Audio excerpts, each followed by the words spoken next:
Chapter 6 Go Means Go. After Mr. P left, I sat on the porch for a long time and thought about my life. What the heck was I supposed to do? I felt like life had just knocked me on my ass. I was so happy when Mom and Dad got home from work. "Hey, little man," Dad said. "Hey, Dad." "Mom?" "Junior, why are you looking so sad?" Mom asked. She knew stuff. I didn't know how to start, so I just started with the biggest question. "Who has the most hope?" I asked. Mom and Dad looked at each other. They studied each other's eyes, like they had antennas and were sending radio signals to each other. And then they both looked buck at me. "Come on," I said. "Who has the most hope?" "White people," my parents said at the same time. That's exactly what I thought they were going to say. So I said the most surprising thing they'd ever heard from me. "I want to transfer schools," I said. "You want to go to Hunter's?" Mom said. It's another school on the west end of the reservation filled with poor Indians and poorer white kids. Yes, there's a place in the world where the white people are poorer than the Indians. "No," I said. "You want to go to Springdale?" Dad asked. It's a school on the reservation border filled with the poorest Indians and poorer than poorest white kids. Yes, there is a place in the world where the white people are even poorer than you ever thought possible.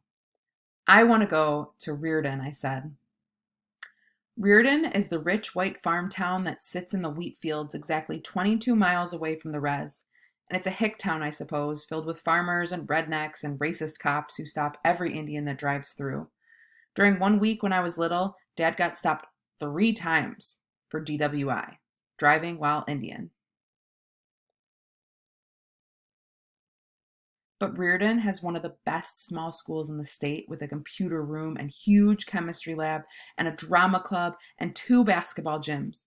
The kids in Reardon are the smartest and most athletic kids anywhere. They're the best. "I want to go to Reardon," I said again. I couldn't believe I was saying it. For me, it seemed as real as saying, "I want to fly to the moon." "Are you sure?" my parents asked. "Yes," I said. "When do you want to go?" my parents asked. "Right now," I said. "Tomorrow." "Are you sure?" my parents asked. "You could maybe wait until the semester break or until next year, get a fresh start." "No. If I don't go now, I never will. I have to do it now." "Okay," they said. Yep, it was that easy with my parents.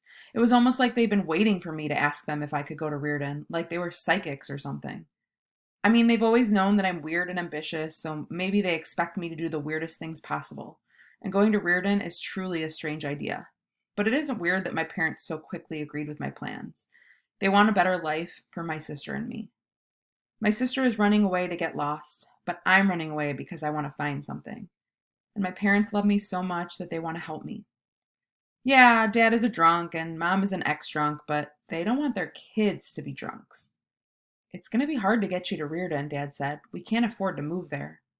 And there ain't no school bus going to come out here. You'll be the first one to ever leave the res this way," Mom said. "The Indians around here are going to be angry with you." Shoot, I figured that my fellow tribal members are going to torture me.